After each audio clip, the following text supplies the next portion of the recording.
members of the press. My name is Duncan Okach. I'm an advocate acting in the estate of the former president, the late Daniel Toroitich Arap Moi. Today we were in court to deal with his estate. This is the estate of a very reputable person in this country, the second president of this particular republic. And of course, once someone dies, issues that relate to the distribution of property to his beneficiaries must be brought to court. So that is why, regardless of his status, his estate is actually being deliberated upon in court. We have come to court today to deal with a very serious and sensitive matter, which it will be important to also tell you what has happened and what is happening in this estate, which is quite sad, to say the least. In this particular estate, the former president appointed a senior counsel by the name Jan Mohammed to be the executrix of that estate. The executrix means she has been given the power to just assist in ensuring that the property of the former head of state devolves to his children and his grandchildren. The former head of state was very wise and left a will. In that particular will, the former head of state indicated that for the love of his children, for the love of his grandchildren, he has ensured that he has apportioned for all his male children 20% of his entire estate. And he has indicated that that right goes down even to his grandchildren. So that those grandchildren that you used to see the former president sitting with them, laughing with them, playing with them, sitting on his laps, do not become beggars and do not suffer. But what is happening today is a very sad situation. We have a situation whereby this particular estate is not being dealt with properly.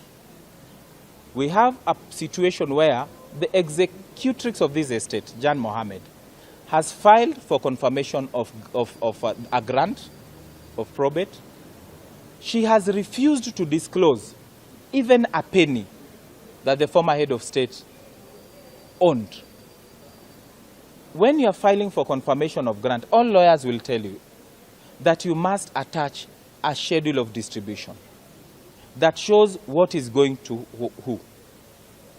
To this particular extent, the executrix has refused, actually is working against the estate with the blessings of some of the children of the former president or instructions from them.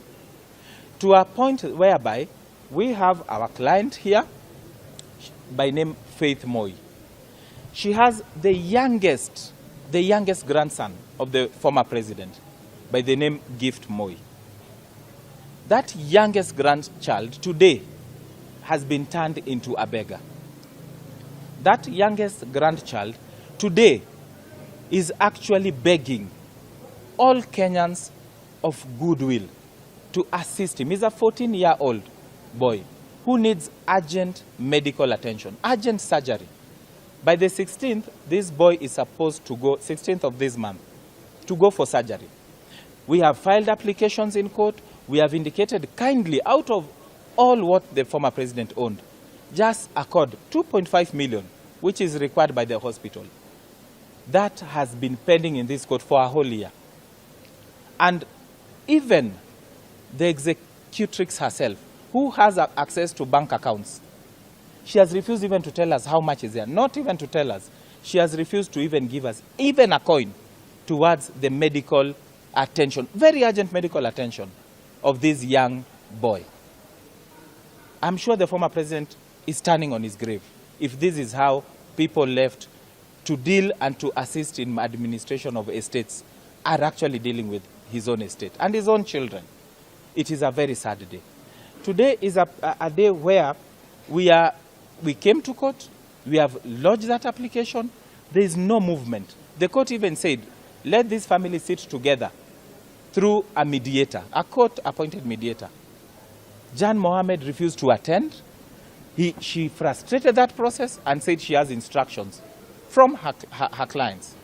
And we wonder who are these clients, if not the family itself.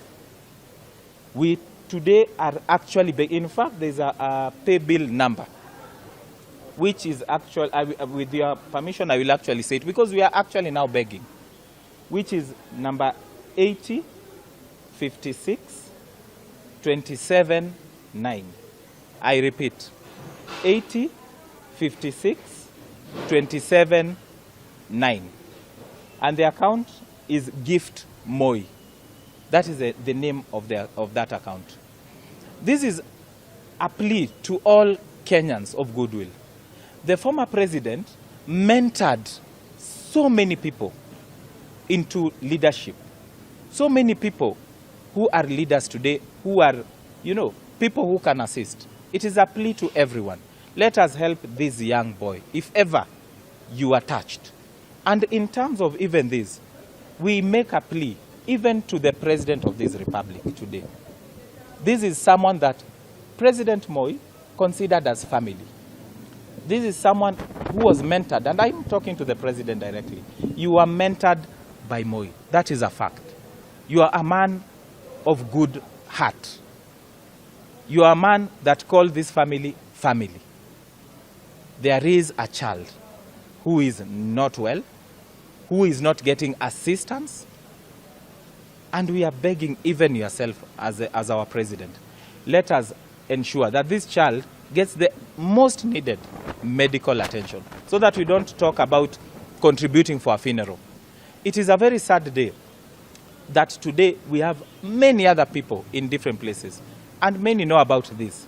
It is our plea that send whatever you can. Let us get help. Let us help this person. We will deal with the other matters in court, but at least let us help this particular child. We look at it at a point where today we are standing here, but yesterday, which is not a bad thing.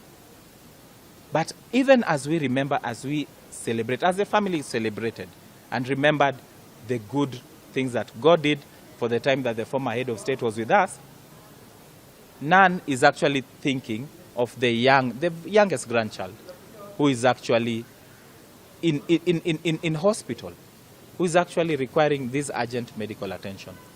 It is a point they are working against this estate. This is an estate that we are being told does not have even a coin in terms of what is in court, with the sole intention of ensuring all other beneficiaries do not get benefit.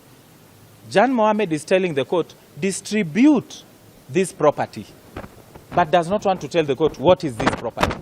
She has hidden it. I challenge you to look at the file. It is a public document.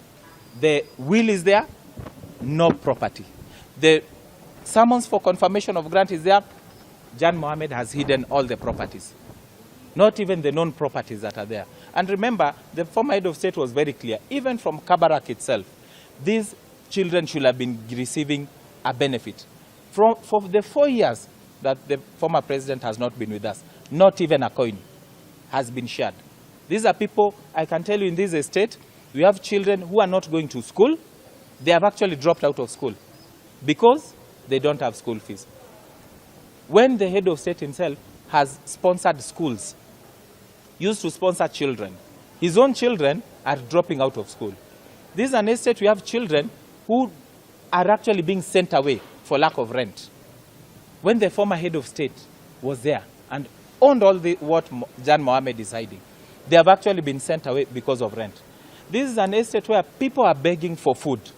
Children of the former head of state, grandchildren of the former head of state, with the name Moi, very well written, so that it is so difficult for them to beg when you have a name like that, that a person with the name Moi is coming to beg you. That is the situation they have been reduced to. This is a situation where when people were spending Christmas, were enjoying, majority of these beneficiaries did not enjoy. It is a very sad state of affair. We appeal, and I actually appeal to Jan Mohammed, to her own conscience. I appeal to the children of the former president, Gideon Moi, and the leaders. All of them are leaders, Philip Moi and the rest. We've had leaders in that. You lead by example. We are forced to beg, with the presumption that there is no money. We have formed a WhatsApp group. The family has formed a WhatsApp group. All of them are there. We have actually managed to get how much? 100,000 from all that WhatsApp group where everyone is there. When you have the very last grandchild of this president. It is a sad affair. I appeal to all well-wishers, kindly assist us in this, even as we battle our battles in court. Thank you so much. Faith Moi, wife to Jonathan.